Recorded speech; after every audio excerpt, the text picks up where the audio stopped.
Welcome back to iView Sports Podcast. We got another video. Got to talk about what your people was doing out here. Joe Flacco has been traded from the Cleveland Browns to the Cincinnati Bengals. So he's basically taking a little tour across Ohio. That's all. So yes, he has been traded. That was something that we had on our bucket list to talk about during the 25 season. Not really. So Joe Flacco, 1-3 as a starter for the Browns. He did give you 2 touchdowns, 6 interceptions, 58% completion rate, and 60 QBR for those of you that's holding on the stats. He is replacing Jake Browning because they have already declared that he is going to be the starter going forward. So Jake Browning had the rough game against Detroit, threw the 3 interceptions, and I guess they said that was enough. Him on the season, 6 touchdowns, 8 interceptions, 64 completion rate, and we have 70 QBR. So you're not really getting that much. You getting something. You really only getting veteranship at this point. You just getting somebody that is a little bit better at reading defenses, and he just knows more of what to do in a natural setting. But you're not trading for more talent or something that's going to push you over the edge. But with the Bengals, it seems like this was just something to do to say, hey, we're not going to waste this season. We know Burrow was out, and we was really excited about this season, and we're holding on to 2-3, but we have to make a move. We don't want to waste Chase and Higgins' season, basically.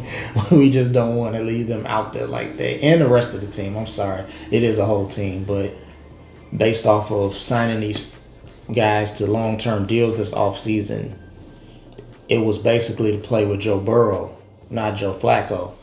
And yes, Burrow is hurt, but they probably would have been better off trading for Shador, to be honest. I don't see what the point was going after going after Flacco. I really don't. I guess it's just veteran leadership. The man is 40. There's really not too much zip left on that ball. And I'm not saying Flacco is a dumb quarterback. Yeah, he knows what to do. He knows how to read a defense, but this is not going to save your season.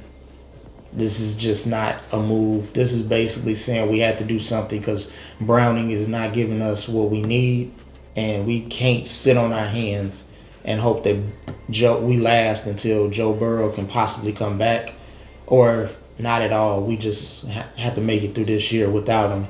But it's not giving you anything that says this is a move that's going to put us right back into playoff contention. Because I think the Bengals, when healthy with Joe Burrow, and this offense, as dynamic as they can will you to the playoffs. Defense still has some problems, but what can you do without a quarterback? So I think that's just all this move was. And, of course, Flacco is just one of those quarterbacks. It's always a few of them in the league that's, veteran quarterback. You can bring him in. He doesn't need to do too much, and you just hope that he gets lightning in a bottle. But that's the same thing Cleveland thought they were going to get with him the second time around, and it didn't work that way. But when you're in desperation and you need a quarterback, that's what people do. They make moves like this, and I don't know. I don't know how long it's going to be before Higgins or Chase crashes out off of not getting the ball enough, not because they're selfish players. I don't know if Flacco is going to be able to deliver it consistently to keep that offense rolling.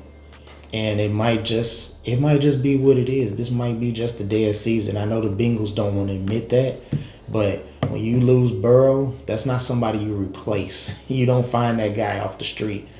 If that's the case, everybody would have that type of player on their roster, or at least a backup. So this is not a move that's going to move this team forward. It's a move to basically hold water and hope that Joe Burrow is able to come back maybe December, and we can make a playoff run. We can make a run at the playoffs, or at least we might be in contention. Who knows? But I could be dead wrong. Joe Flacco could probably turn back the hands of time and give them 5-6 games and get them into November into a good spot where they're holding on, they're above 500, hovering around there. Who knows? We never know. Or he could crash out and this team could implode in the next 3 weeks. We never know. But with that being said, they have the Packers, they have the Steelers, they have the Jets, and the Bears. That's the Bengals' next 4 games. 2 of those games, I mean, Flacco did win against the Packers last time he played them off of a blocked field goal, but I wouldn't look at that as a game that they're probably going to win. Same with the Steelers. You're pretty much looking at the Jets because the Jets haven't beat anybody yet, so you would favor yourself against the team with no wins. And the Bears, they're about middle of the pack, so you never know, but it just doesn't look like this is a move that's going to keep them in playoff contention. This just might be an L of the season. I hate to say it. When you lose, it's happened before. When you lose somebody like Burrow, that's not somebody there's nobody you can find to replace him. You just have to have him.